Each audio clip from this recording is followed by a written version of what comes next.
Hello again. Nice of you to join me. Scratch me ear. Back out my favourite walk again.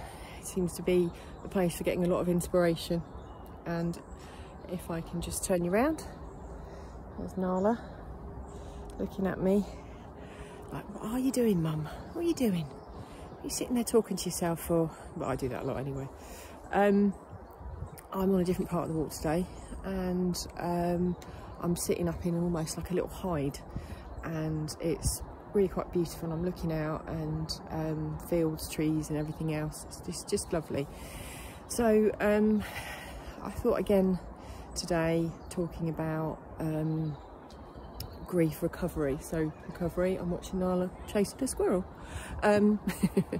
So talking today about from grief to recovery. I sort of touched on the parts of the beginning part, the educational side, the process, and I'm going to talk about completion.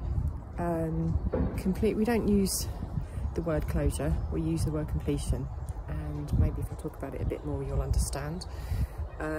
If not, if you don't understand, give me a ring.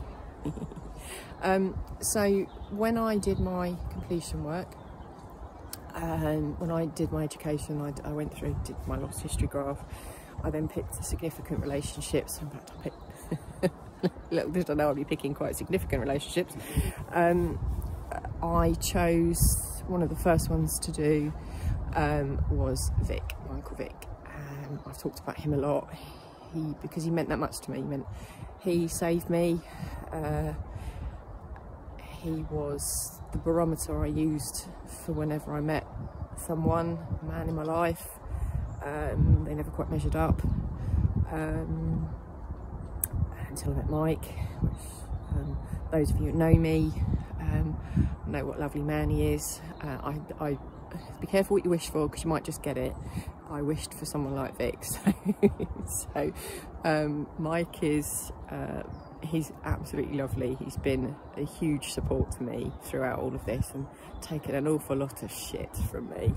Again, those of you who know me know that I sound like a fishwife. I am like the Tasmanian devil sometimes.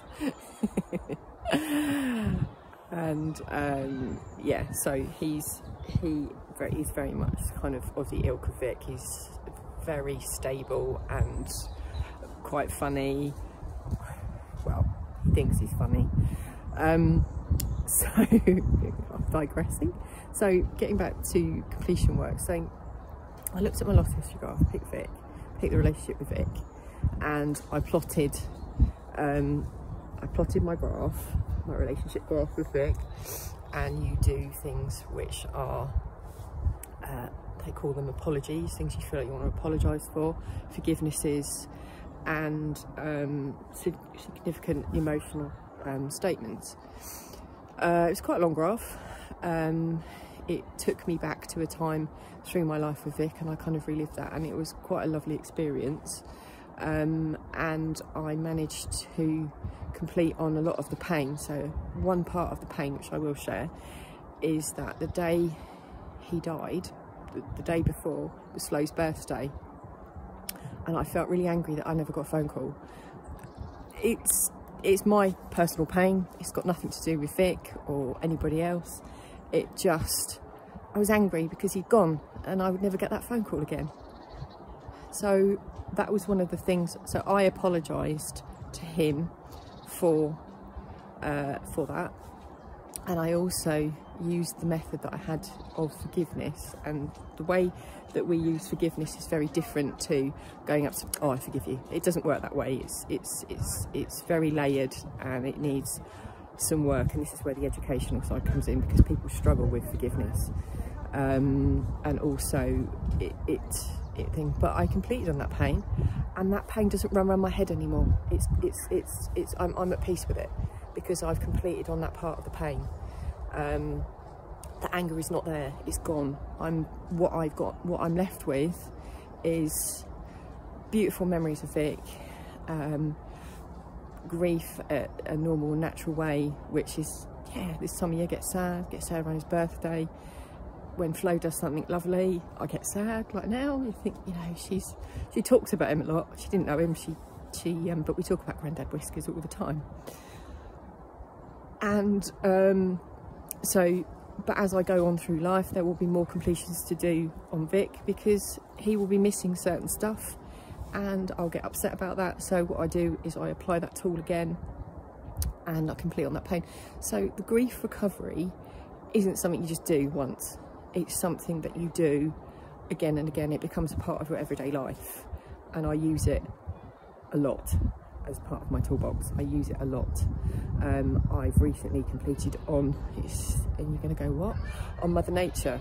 Now, I've been feeling quite in a lot of pain about the environment, a lot of pain about, I've been watching a lot of David Attenborough, he's one of my heroes, and I was feeling conflicted, so about what I was, my part on the planet, what I was doing, my fellow humans were doing, how we were impacting nature and the animals and all that stuff. And I was really angry about it, really, really angry.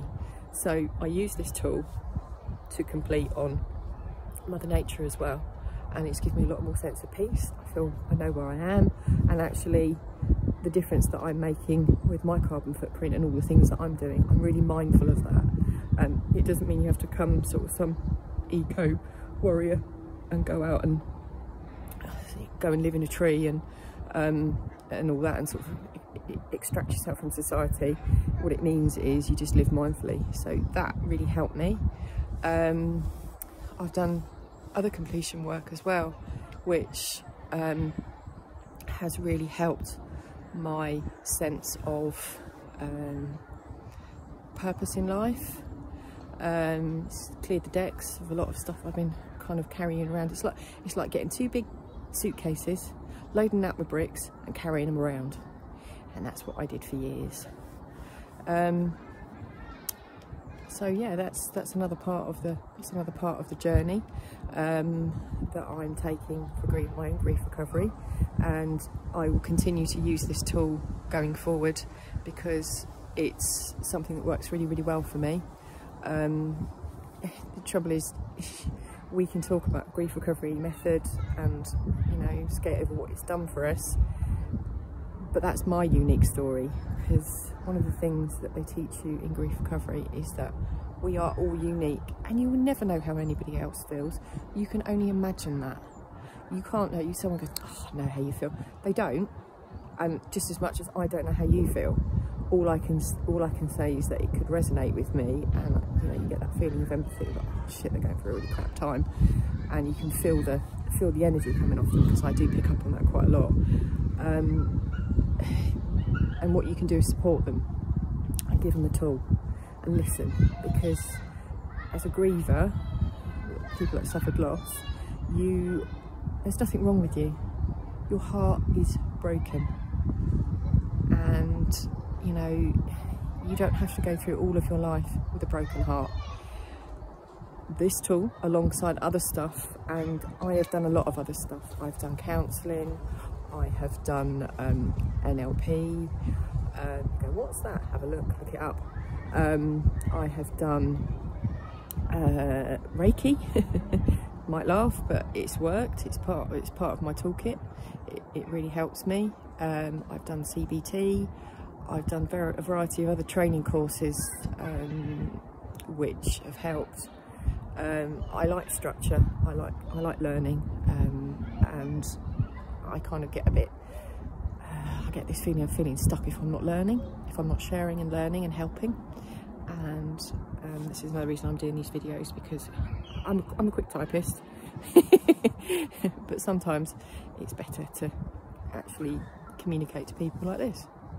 And as I said, if I hadn't have done this grief recovery work and the other inner stuff beside it, I never would have done a video in a million years, because I'm like, I hate seeing myself, I hate the sound of my voice. I completed on that. So Carol, if you're watching this, I completed on my voice and I've got over myself. And it's a much better place to be. Little did I know moving to the Cotswolds would utterly change my life for the better. So I speak to you soon. Thank you for joining us. And from me and Nala, have a good day.